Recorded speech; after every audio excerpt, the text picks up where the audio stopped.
안녕하세요. 겨울의 끝자락이면 생각나는 일이 있어 이렇게 글을 써보게 되었습니다. 저는 결혼한 지 2년 만에 다시 싱글이 된 30대입니다. 결혼에 대해 크게 생각은 없었지만 막상 결혼을 하니 정말 잘 살고 싶더라고요.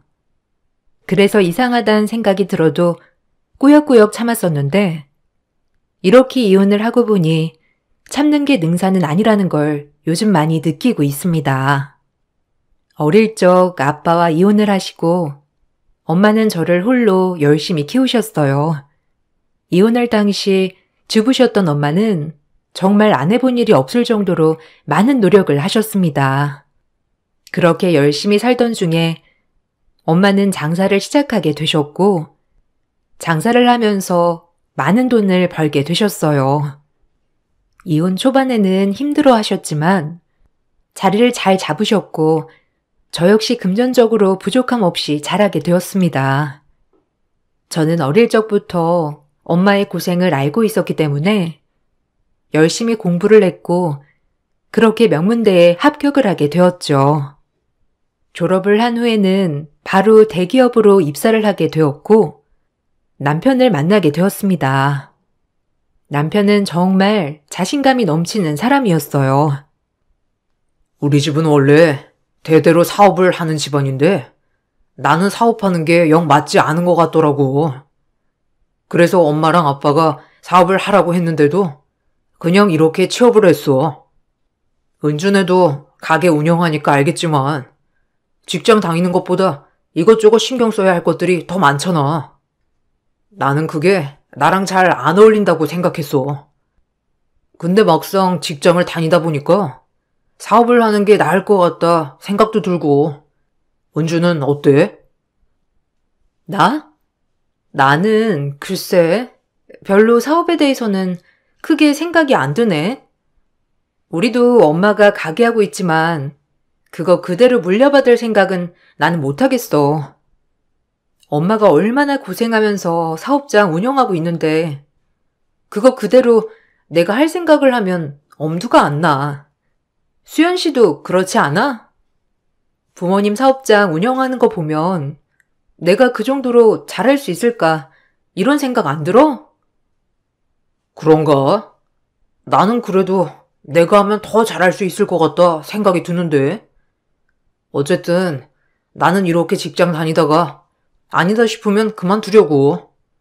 직장도 잘 맞지 않는 것 같고 어차피 지금은 부모님이 하고 있으니까 나중에라도 이어받을 수 있으니 언제든지 일을 그만둬도 괜찮지 않을까 싶어.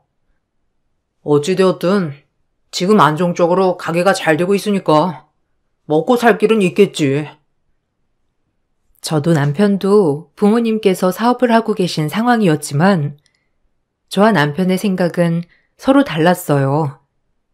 저는 엄마가 고생하면서 일군 가게를 엄마만큼 잘 운영할 자신이 없었고 남편은 자기가 더 잘 되게 할 수 있을 것 같다는 자신감이 있었죠. 그러다 보니 저는 직장에 좀 더 집중하면서 일을 했고 남편은 뭔가 모르게 직장의 흥미를 점점 잃어가고 있었어요. 그래서 그런지 남편은 얼른 저와 결혼을 하고 싶어 했죠. 은주야, 우리 이제 30대가 되는데 결혼을 하는 건 어떻게 생각해? 주변에서 하나둘씩 결혼하고 너랑 결혼하면 잘 살 수 있을 것 같아. 지금 모은 돈이 충분한 것은 아니지만 주변에 물어보면 같이 살면서 모으는 게 더 많다고 하더라고. 그래서 나는 너랑 결혼을 지금 하고 싶어. 더 늦기 전에. 부모님께도 결혼하고 싶다고 하니 대환영인데 너는 어떻게 생각해? 나는 지금 당장은 사회생활을 좀 더 하고 싶어. 아무래도 결혼하게 되면 안정적일 순 있겠지만 그렇다고 지금의 생활을 그대로 할 수 있을까 싶기도 하고 결혼하면 언제 아이 낳나 이런 것도 압박도 있지 않을까? 그러니까 좀 되도록 늦게 하는 게 좋지 않을까 생각을 하는데 나는 엄마 도움 안 받고 결혼을 하고 싶어서 그렇게 생각하면 아직은 좀 부족한 것 같아. 결혼 자금이라면 걱정하지 마. 그거 내가 다 마련해 놓았어. 거기다가 엄마랑 아빠가 아시는 분들이 많아서 결혼 준비하는데 많이 절약할 수 있을 거야. 이런저런 거 다 생각하다 보면 결혼은 진짜 어려울 수밖에 없잖아. 너무 걱정하지 말고 나랑 결혼하자. 결혼 준비하면서 필요한 건 내가 다 준비할 테니까 은주는 걱정하지 말고 나만 따라와. 남편과 연애를 할 당시에는 결혼에 대한 생각이 거의 없었어요. 이런 생각을 남편에게 얘기를 하면 서운해하기도 했지만 자기랑 만나다 보면 저절로 결혼 생각이 들 거라며 말을 했죠. 그렇게 1년 정도의 연애를 하고 남편은 정식으로 프로포즈를 했습니다. 사계절을 만났으면 충분히 서로 알 건 다 알고 있을 거라면서 자신과 결혼을 해달라고 얘기를 했죠. 결혼에 대해서 고민을 많이 하고 있던 저에게 남편은 그동안 모았던 결혼 자금과 재산들, 앞으로의 계획에 대해서도 얘기를 해주었습니다. 나도 사실 결혼을 해본 것이 아니라서 걱정이 되는 부분도 있어. 그렇지만 우리 부모님을 보면 그래도 서로 의지하면서 꾸려나가는 게 결혼 생활인 것 같아서 빨리 나는 결혼을 하고 싶어. 은주가 고민하는 부분이 뭔진 알아. 아무래도 어머니도 혼자 계시고 결혼하면 엄마를 잘 챙길 수 있을까 걱정도 되겠지. 그런 건 전혀 걱정하지 않아도 돼. 나는 은주 어머니도 내 어머니처럼 생각할 테니까. 엄마도 엄마지만 사실 우리는 아직 준비된 게 별로 없잖아. 직장 생활을 한 지도 아직 10년도 되지 않았는데 준비된 결혼 자금이 있으면 얼마나 있겠어? 그래도 계속 돈도 모으고 해서 적게 있는 건 아니지만 막상 결혼을 하려고 하면 드는 비용도 장난이 아니고 예물이나 예당은 이런 것도 다 생각을 해야 하는데 나는 아직 자신이 없고 걱정이 돼. 결혼 자금이라면 걱정하지 마. 그거 내가 해결을 할게. 이미 엄마랑 아빠한테 말씀드리니까 알아서 다 준비해 주신다고 하시더라고. 은준의 가정 상황도 충분히 아시고 괜찮으시대. 예물이나 예당 같은 건 다 생략하고 그냥 둘이서만 잘 살면 된다고 말씀하셨어. 그러니까 그런 부분은 전혀 걱정하지 않아도 될 것 같아. 그리고 아이도 네가 원하는 시기에 갖는 걸로 하자. 나는 아이를 갖기 위해서 너랑 결혼하는 게 아니고 은주랑 평생 함께하기 위해서 결혼을 결심한 거야. 그리고 앞으로도 노력을 할 거고. 남편은 자신의 재산 상태와 앞으로의 계획을 세세하게 저에게 말을 해주었습니다. 저는 그런 남편의 태도에 신뢰가 생겼죠. 그렇게 저희는 결혼을 준비하게 되었습니다. 처음 시댁에 인사를 갔을 때부터 시댁 식구들은 저를 엄청 반겨주셨어요. 거기다가 결혼 준비는 모두 호화스럽게 시댁에서 다 준비를 하시겠다고 얘기를 하셨죠. 어머, 우리 수연이가 만나는 사람이 누구인가 했는데 이렇게 예쁜 아가씨인지 몰랐네. 반가워요. 나는 수연이 엄마예요. 수연이가 너무 결혼을 하고 싶다고 해서 어떤 사람일까 정말 궁금했거든요. 그런데 왜 수연이가 이렇게 결혼을 하고 싶다고 했는지 알 것 같네. 결혼 준비 때문에 많이 걱정한다고 들었어요. 그런 거 전혀 걱정할 필요 없고 내가 아는 분들 많이 계시니까 그분들 통해서 준비하면 수월할 거예요. 아, 감사합니다, 어머님. 주변에도 결혼을 할 친구들이 많지 않아서 저도 어떻게 준비를 해야 할까 걱정이 많았는데 어머님께서 이렇게 말씀해 주시니 마음이 놓이네요. 그리고 저희 집은 엄마밖에 안 계세요. 그래서 혼주석도 엄마 혼자서 앉으셔야 할 것 같아서요. 미리 말씀드려요. 엄마가 어릴 적부터 혼자서 저를 키우셨고 지금은 가게를 운영하고 계세요.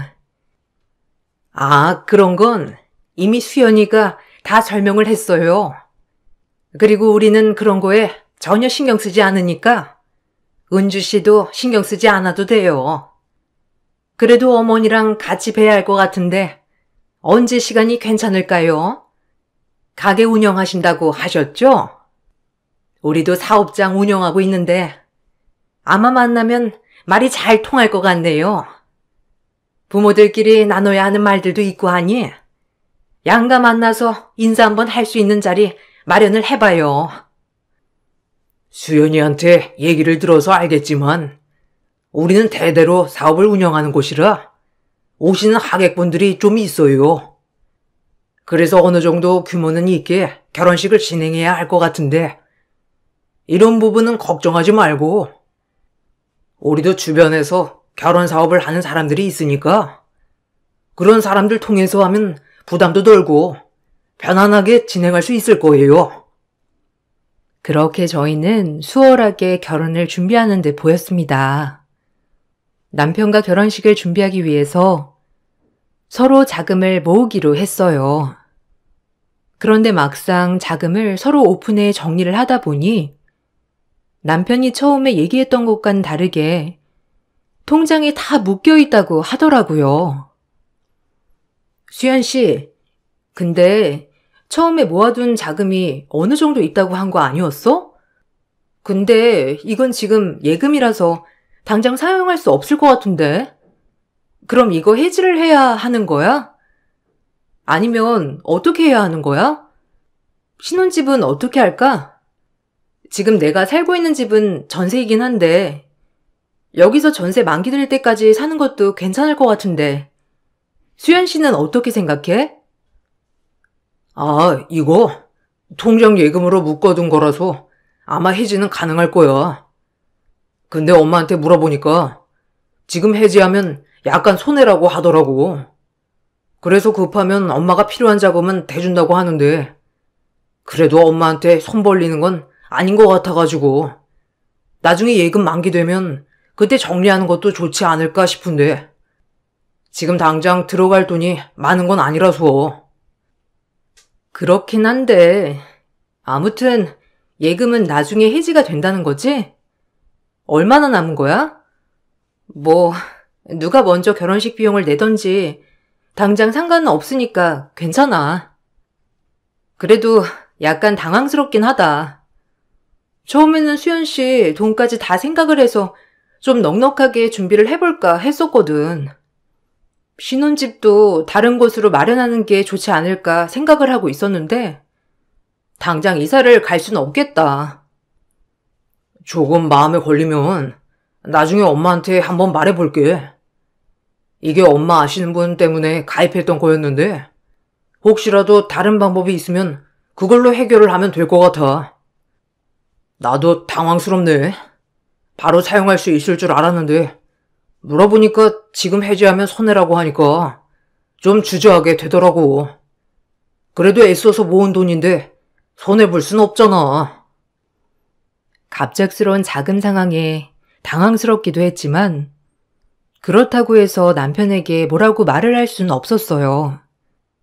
어차피 모든 재산들은 서로 합쳐서 관리를 하기로 했고 그러니 결혼 자금을 지금 당장 누가 내던지 상관이 없다고 생각을 했죠. 시댁 식구들과의 식사 자리를 마련하고 나서도 이런저런 결혼식 진행 과정에 대해서 얘기를 하게 되었는데 다들 별다른 말을 하지 않더라고요. 다만 모든 진행하는 곳을 시댁 식구들이 아는 곳에서만 진행을 하는 것이 좋겠다고 하셔서 부담이 되었죠. 그래, 결혼 준비는 잘 되어가고 있니? 이번에 결혼식장 오픈한 지인이 있는데 거기서 하는 건 어떤가 해서. 이번에 계약하면 원하는 시간 빼주고 가격도 많이 할인해 준다고 하는데 그것도 괜찮지 않을까 싶은데 너희들 생각은 어떠니? 그리고 우리 손님들이 많이 올 것 같으니까 예약할 때 좀 여유롭게 인원수 잡아서 하면 될 것 같다. 네, 안 그래도 어머님께 뭐 좀 여쭤보려고 했는데요. 이번에 결혼 자금을 정리하다 보니까 수연 씨 통장이 아직 예금으로 묶여 있더라고요. 당장 필요한 건 아닌데 그래도 좀 여유롭게 있으면 좋을 것 같아서요. 수연 씨 말로는 해지를 해도 괜찮다곤 하는데 손해라고 해서 어떻게 해야 할까 고민을 하고 있어요. 아, 그거? 근데 지금 해약하면 이자도 별로 안 되고 오히려 세금이 더 많이 떼일 텐데 좀 아깝지 않니? 그게 이율이 좋아서 수연이 돈은 다 거기다 넣어서 관리하고 있었는데 지금 해약하기는 너무 아까워서 말이야. 일단 결혼 자금은 은주네 자금으로 해결하고 나중에 만기 때 다시 돌려주면 안 되겠니? 급하면 우리가 한번 마련을 해보고. 아니야. 어차피 우리 결혼하면 자금 다 같이 모아서 관리하기로 했어. 그래서 지금 누구 돈 쓰나 상관없으니까 신경 안 써도 될 것 같아. 그리고 집도 아직 은주 전세가 만기 안 돼서 그냥 거기 들어가서 살면 될 것 같아. 우리끼리는 그냥 그렇게 정했어. 어차피 신혼집 구하려면 이것저것 신경 써야 할 것도 많은데 잘 됐지 뭐. 남편은 마치 지금의 상황이 대수롭지 않은 것처럼 얘기를 했어요. 살짝 당황스럽긴 했지만 그럴 수 있다고 생각하고 넘어갔죠. 그런데 엄마 생각은 달랐던 것 같아요.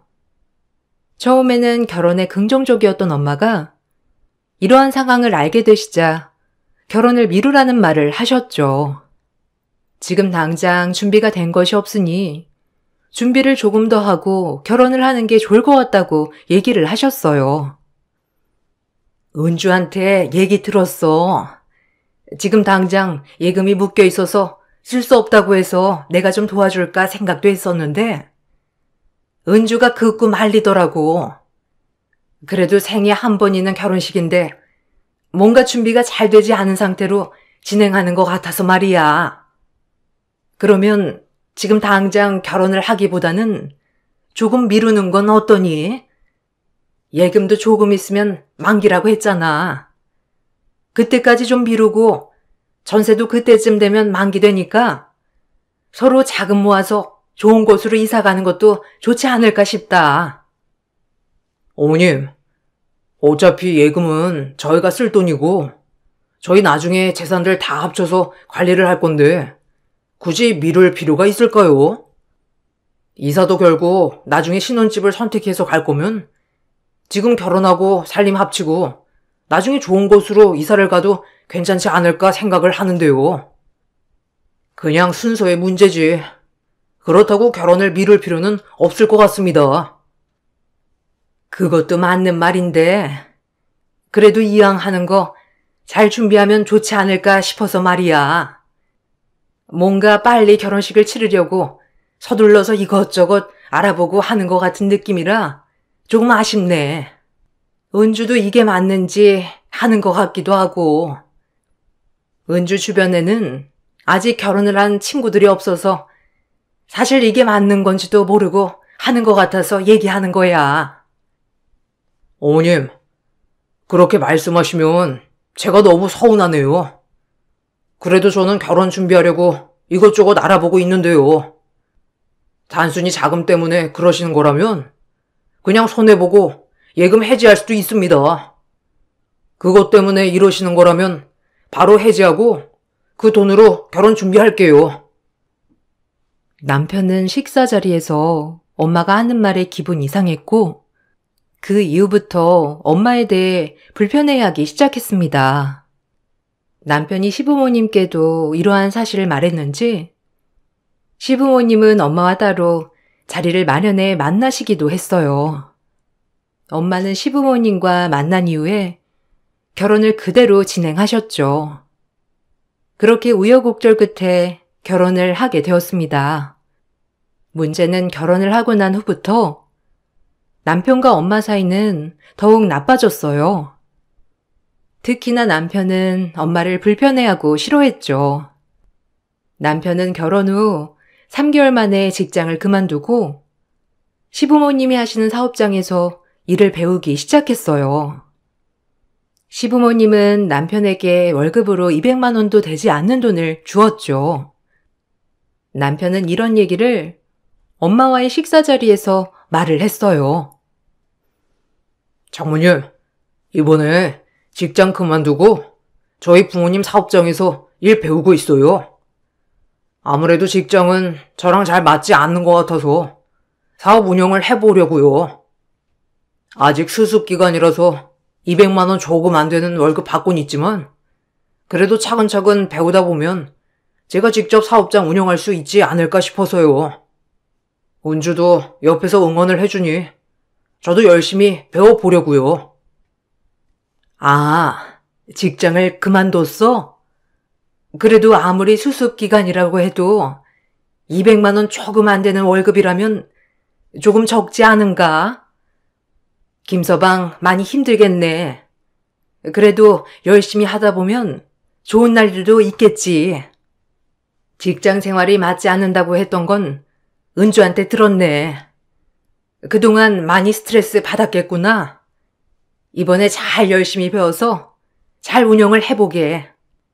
힘들면 내가 생활비 정도는 보태줄 수 있어.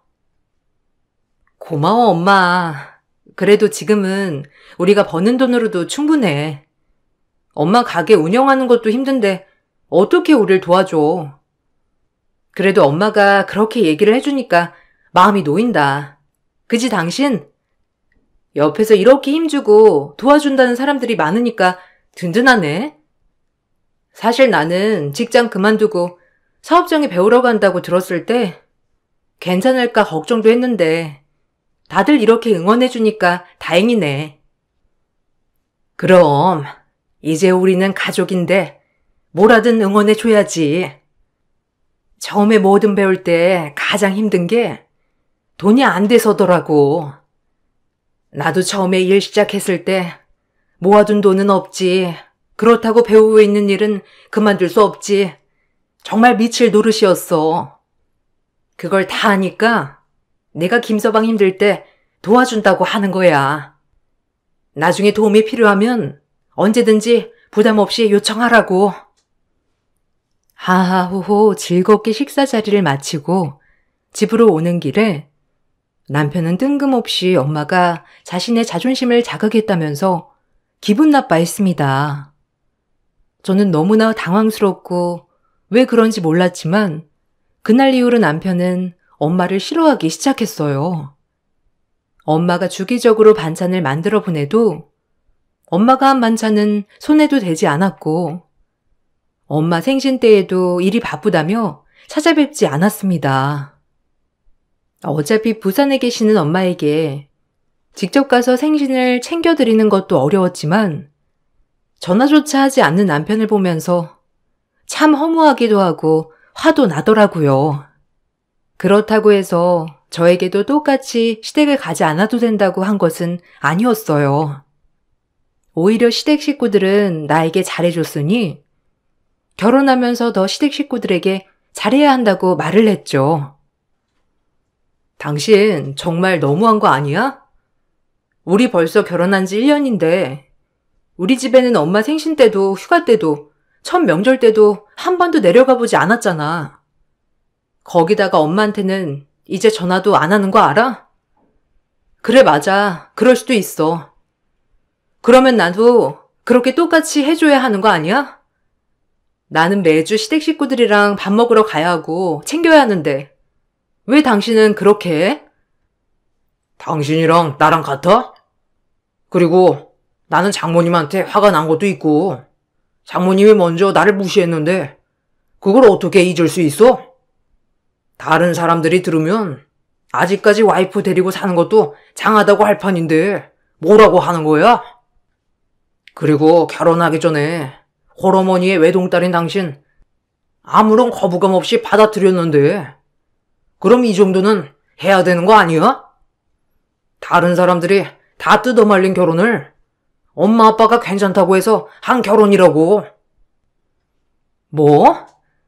그런 거였으면 진작에 말을 해주지.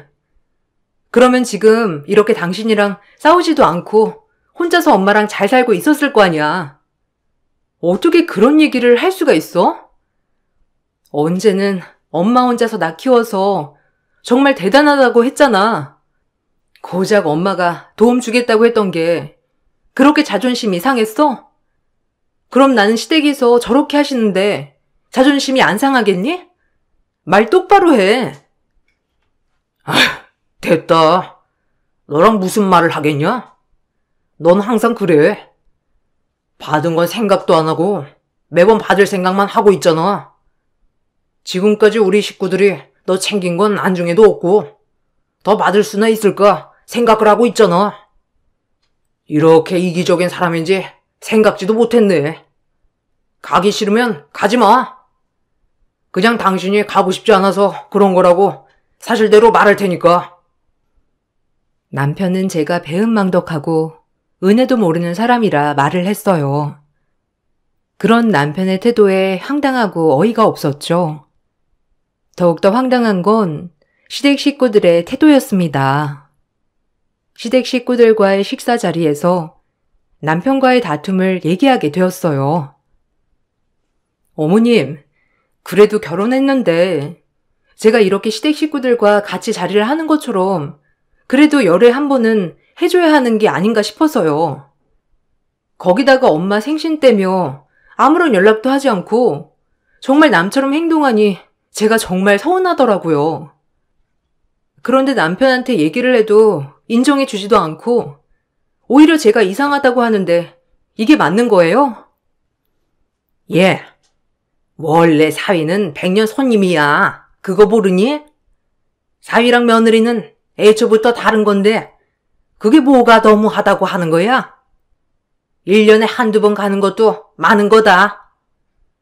옛날 갖다 써봐. 며느리는 아침 새벽부터 와서 아침상 차리고 청소도 싹 하고 가야 하는 건데 너는 그거 안 하고 있잖니? 그럼 우리가 그만큼 배려해 준다고 생각은 안 들어? 그거랑 마찬가지지 뭐. 네? 그게 왜 마찬가지예요, 어머님? 그리고 매 주말마다 이렇게 와서 밥 먹는 것도 조금 줄이면 어떨까 싶어서요. 저도 직장에 다니고 있는데 쉴 시간 없이 매주 주말마다 와서 이렇게 밥을 먹고 가면 피곤해서요. 한 달에 한 번쯤 먹는 게 좋을 것 같아요. 거리도 어느 정도 있고 그래서 힘들어서요. 한 달에 한 번 정도만 모이는 건 어떠세요?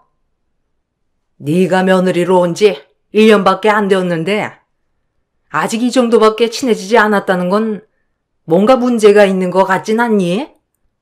빨리 친해지려면 자주 봐야 하는데 너는 고작 일주일에 한 번 2~3시간밖에 안 보니 친해질 틈이 있겠니? 그리고 네가 뭐가 피곤해? 와서 밥만 쏙 먹고 집에 가는데 우리가 다 음식하거나 밖에 나가서 먹는데 뭐가 피곤하니? 여기까지 오는 게 피곤하면 그냥 다음부터 너희 집 근처에서 보자꾸나. 시모는 남편과 마찬가지인 생각을 했어요. 주말마다 밥을 먹으러 오라고 해서 피곤해서 못 간다고 하면 결혼한 지 얼마 되지도 않았는데 친해지려고 하지 않는다며 타박했고 매번 방문하기 어렵다고 하니 집으로 오시기 시작하셨죠. 집에 오시고서는 집 그릇부터 이불까지 모든 것을 간섭하셨어요. 남편의 태도에도 너무 실망스러웠지만 시댁 식구들의 예의 없는 행동에도 실망스러웠습니다. 그러다 제가 정이 떨어지게 되었던 사건이 있었어요. 눈이 정말 펑펑 내리던 날이었습니다. 며칠 동안 무리를 한 탓에 몸살이 나서 움직일 수도 없었고 아무것도 못 먹고 있던 상황이었죠. 통화를 하던 엄마가 너무 걱정이 된 나머지 부랴부랴 음식들을 장만해서 직접 서울로 올라오셨어요. 저는 그 사이 열이 너무 많이 나서 탈수 증세가 생겨 링거를 맞으려고 병원으로 갔죠. 여보, 아까 엄마랑 통화해보니까 엄마가 너무 걱정돼서 직접 여기 온다고 하는데 나 병원에 가면 집으로 가서 엄마 좀 대신 봐줘. 여기서 링거 맞고 쉬고 가다 보면 시간이 좀 걸릴 것 같은데 당신이 먼저 가서 있어. 이 추운 겨울날에 어떻게 엄마는 오겠다고 하시는지. 어쨌든 반찬이며 이것저것 많이 가지고 올라오고 계신다고 하니까 당신이 좀 가서 있어줘. 내가 빨리 갈게. 그냥 장모님 안 올라오시라고 하면 안 되는 거야? 굳이 지금 오셔가지고 반찬들 놓고 가셔야 하신대? 아니 이 눈 펑펑 오는 날에 오셔가지고 어떻게 내려가신다고 하시는 거야? 혹시 우리 집에서 주무시고 가시는 건 아니지? 그런 거면 미리 말해. 나 밖에 가서 자고 올 테니까. 아, 그런 거 아니야. 며칠 동안 아무것도 못 먹었다고 하니까 엄마가 오시는 거잖아. 어떻게 말을 그런 식으로 해? 어쨌든 금방 나도 정리해서 갈 테니까 당신이 먼저 가서 문이라도 열어드려. 그래도 거의 1년 만에 뵙는 건데 그 정도는 할 수 있지? 당신한테 큰 거 안 바랄게. 그냥 엄마 오시면 문만 열어드리고 조금 있다가 나가도 되니까 좀 그렇게 해줘. 남편에게 엄마가 올라오고 있다는 것을 말하고 저는 병원에서 링거를 맞게 되었어요. 거의 다 맞고 집으로 돌아가고 있는데 집 앞에서 경찰차가 세워져 있었답니다. 저는 무슨 일인가 싶어서 쳐다보고 있으니 갑자기 경찰 손에 이끌려 엄마가 나오고 있으시더라고요. 무슨 일인가 싶어서 경찰에게 가서 말을 했습니다. 엄마, 이게 뭐야? 갑자기 어떻게 경찰이 온 거야? 무슨 일 있었어? 아니 남편은 집에 없었고? 무슨 일로 출동하셨어요? 이분 저희 엄마세요. 제가 병원에 간 사이에 집에 들어가려다가 일이 있었던 것 같은데 저희 어머니시고 저랑 가족이에요. 저긴 제 집이고요. 무슨 일인지는 모르겠지만 저희 엄마 팔은 놓으시고 얘기하세요. 일단 확인을 좀 해보겠습니다. 저희는 무단 침입으로 신고가 들어와서 출동한 거거든요. 저기 계시는 주민분께서 신고를 해주셔가지고 일단 출동을 한 건데 선생님께서 거주자시라고요? 저분께서 거주하시는 분이라고 하셔서 저희는 무단 침입으로 어머님 모시고 가는 겁니다. 혹시 저쪽에 계시는 분이랑 아시는 사이신가요? 네? 저 사람 제 남편이에요. 남편이 무단 침입으로 신고를 했다고요? 이게 무슨 일이야? 뭐 잘못된 거 아니에요? 저 사람 제 남편이고 여기는 제 엄마인데 무단 침입이라뇨. 그런 일이 있을 수가 없잖아요. 남편도 저희 엄마 오고 있는 거 알고 있었는데 무슨 얘기를 하시는 거세요? 여보, 무슨 말이라도 해봐. 이게 어떻게 된 일이야? 은주야, 엄마 괜찮아. 아무 일도 없었어. 김서방이 뭔가 오해하고 신고를 한 것 같다. 내가 계속 배를 눌렀는데 아무도 없는 줄 알고 네가 알려준 비밀번호 치려다가 몇 번 틀렸거든. 그것 때문에 누가 집으로 들어오려고 하는가 보다 생각을 했나 봐. 어쨌든 이렇게 딸도 왔으니까 오해는 풀린 것 같은데 그만하고 들어가렴. 나도 반찬 놓고 왔으니까 그냥 집으로 가마. 엄마는 웃으며 괜찮다고 얘기를 했어요. 그렇지만 저는 그 상황이 너무나 화가 나고 황당했죠. 남편에게 자초지종을 물어보았지만 돌아온 대답은 몰랐다는 황당한 대답뿐이었습니다. 당신, 이게 뭐 하는 짓이야? 정말 당신이 무단 침입으로 신고한 거 맞아? 그리고 실수로 몰랐다고 하더라도 나중에 문 열고 들어온 거 당신이 봤었을 거 아니야? 그럼 경찰한테 충분히 설명을 해줄 수도 있는 거 아니야? 그런데 아무 말도 안 하고 그대로 엄마가 경찰에 끌려가게 했다는 거네? 당신 지금 영하 10도야. 이 추운 날에 엄마가 여기까지 왔는데 이렇게까지 할 수가 있다고? 오해야 당신. 오버하지 마. 집에 와서 기다리고 있는데 잠시 잠들었었어. 밖에서 벨 누르길래 어머님인가 싶었는데 자꾸만 틀린 비밀번호를 누르길래 어머님이 아닐 수도 있겠다 생각한 거고 그때부터 경찰에 신고한 거야. 이미 어머님 들어오시고 난 후에도 나는 당황스러워서 경찰에 다시 얘기를 할 정신도 없었어. 무슨 해명을 그딴 식으로 해? 그럼 경찰이 출동하고 나서도 설명해 줄 수 있는 거 아니야? 당신 도대체 왜 이러는 건데? 내 엄마도 당신 가족이라며. 어떻게 가족한테 이따위로 대하니? 당신한테 가족은 이런 식으로 대해도 되는 사람들이야? 아니지. 당신한테 가족은 시댁 식구들밖에 없잖아. 지금까지 참았던 내가 정말 등신이네. 당신 이제 그만하자. 이혼해! 남편은 엄마인 줄 몰랐다는 둥 이상한 변명을 했습니다. 저는 더 이상 참을 수 없다고 생각을 했고 남편에게 이혼 통보를 한 후 시댁 식구들을 불러 모았죠. 그 자리에서 저는 그동안 시모, 시부가 빌린 돈들을 모두 밝혔습니다. 다들 서로 말이 되었던 건 아니었는지 당황해 하더라고요.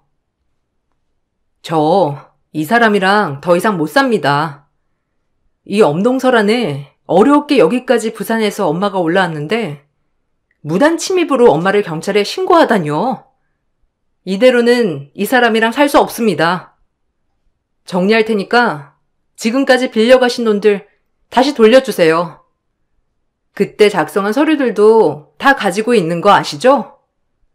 이미 준다고 했던 날짜가 지났지만 참아왔습니다. 근데 더 이상은 안 되겠네요. 예, 이게 뭐 하는 짓이니? 겨우 그런 일로 이혼을 하겠다고? 너는 결혼이 장난이야? 아무리 그래도 화가 나면 서로 말을 내서 풀어야지. 온 가족들 모여서 이런 얘기를 해야 되겠니? 거기다가 엄마가 갑자기 들어오시면 놀라서 그럴 수도 있는 거지. 그거 가지고 이혼을 왈가왈부하니? 가족인데 치사하게 그러는 거 아니다. 치사요? 치사한 건 바로 당신들이죠. 필요할 때는 알랑방귀 끼면서 가진 비위는 다 맞추더니 자기들 원하는 거 다 얻고 나니까 사람 무시합니까? 돈 빌릴 때는 저밖에 없다면서 온갖 좋은 이야기 쏟아내더니 이제는 치사하다고 하시냐고요. 됐고요. 제가 빌려준 돈 원래 다들 3달 전까지 다 갚아야 하는 돈들인 거 아시죠? 서류도 이미 다 작성했고 바로 주시지 않으시면 저 청구할 겁니다. 뭐? 청구? 얘가 시어른들 앞에서 예의가 없네 정말. 홀어머니의 외동딸이라고 불쌍해서 받아줬건만 이런 식으로 사람을 무시해? 역시나 온전한 가정에서 자란 애가 아니니까 예의를 밥 말아먹었네. 뭐라고요? 그럼 온전한 가정에서 자란 남편의 예의는요? 어른이 집까지 찾아왔는데 경찰에 신고하는 남편은 어디서 배워먹은 버르장머리입니까? 아니, 어머님 말씀하시는 걸 보면 어디서 배워먹었는지 잘 알겠네요. 더 이상 할 얘기는 없을 것 같습니다. 변호사 통해서 이야기하시죠. 남편은 자기랑 말을 하자면서 저를 끌고 나왔지만 저는 지금 내 몸에 함부로 손대는 것도 다 이혼 사유로 올릴 거라며 얘기를 했습니다. 바로 저는 변호사와 상담을 했고 철저하게 이혼 준비와 채권 청구를 하게 되었죠. 역시나 남편은 오히려 장모님에게 부당 대우를 받았다며 항변을 했습니다. 그렇지만 당시 경찰에 신고한 내역, 한 번도 엄마에게 전화를 하지 않았으며 만나지도 않았다는 점을 적극적으로 밝히면서 결국 남편은 유책 배우자로서 위자료를 지불해야 했습니다. 시댁에서 빌려간 돈에 대해서도 바로 대응을 했어요. 변호사를 통해 시댁 사업장으로 채권 압류 신청을 진행하였습니다. 시댁에서는 역시나 하루가 멀다 하고 취소를 해달라며 사정을 하며 연락이 왔죠. 저는 절대 그럴 수 없다고 말을 했습니다. 어느 날 남편은 저에게 울며 불며 전화를 해왔습니다. 당신, 내가 정말 잘못했어. 직장도 그만두고 사업을 배우고 있는데 이것마저도 나랑 잘 맞지 않는 것 같으니 내가 스트레스를 많이 받았나 봐. 당신이랑 장모님이 그런 의도는 아닌데 내가 정말 잘못 생각을 했어. 내가 사정이 나빠지니까 내가 미쳤었나 봐. 정말 미안해. 지금까지 했던 것들 다 잘못했어. 용서해줘. 장모님께도 내가 가서 무릎이라도 꿇고 사죄할게. 아니, 괜찮아. 이렇게 인성 쓰레기 거르는 것도 나름 괜찮은 것 같네. 그 전에 빠르게 걸렀다면 좋았겠지만 그냥 인생 수업 세게 받았다고 생각할게. 그리고 당신이랑은 더 이상 말도 섞고 싶지 않아. 알지? 당신 인성 쓰레기라는 거. 나 쓰레기랑은 말도 하고 싶지 않거든. 이번에 전화 받은 건 이거 말해주려고 전화 받은 거야. 당신 왜 갑자기 그렇게 독하게 얘기를 해? 내 사정 좀 봐줘. 그 당시 상황 좀 이해하면 내가 왜 그랬는지 이해할 수 있을 거야. 당신 사정? 웃기네. 내가 그렇게 아플 때 내 사정 좀 봐달라고 엄마 좀 대신 봐주라고 했잖아. 그때는 그렇게 깡그리 무시하고 경찰에 신고하지 않았어? 아니, 입장 바꿔서 생각할 거면 당신 먼저 그렇게 했어야지. 당신이나 당신 가족들이나 정말 뻔뻔하네. 급할 때는 이렇게 애걸복걸 하다가 원하는 거 다 얻으면 또 사람 무시할 거 아니야. 그거 종특이니? 더 이상 할 말 없으니까 제발 전화든 얼굴이든 내 앞에 보이지 말아줄래? 남편은 그 전화를 끝으로 더 이상 연락은 오고 있지 않습니다. 그 후로 시댁 사업장은 폐업을 했다고 하더라고요. 빌려준 돈을 받을 수나 있을까 했는데 다행히 사업 자재들이랑 물품들을 정리하면서 빌려준 돈들을 받을 수 있었습니다. 그렇게 저는 남편과의 인연을 모두 정리했어요. 시원하게 끝냈다고 생각을 했는데 눈이 오는 날이면 마음 한쪽이 시리곤 합니다. 그때의 엄마 얼굴이 생각이 나서 너무나 죄송하고 마음이 아프더라고요. 앞으로는 평생 엄마 옆에서 효도하며 살려고요. 저의 사연을 들어주셔서 감사합니다. 언제나 소중한 사람을 잃지 않도록 여러분들도 노력하시길 바랄게요.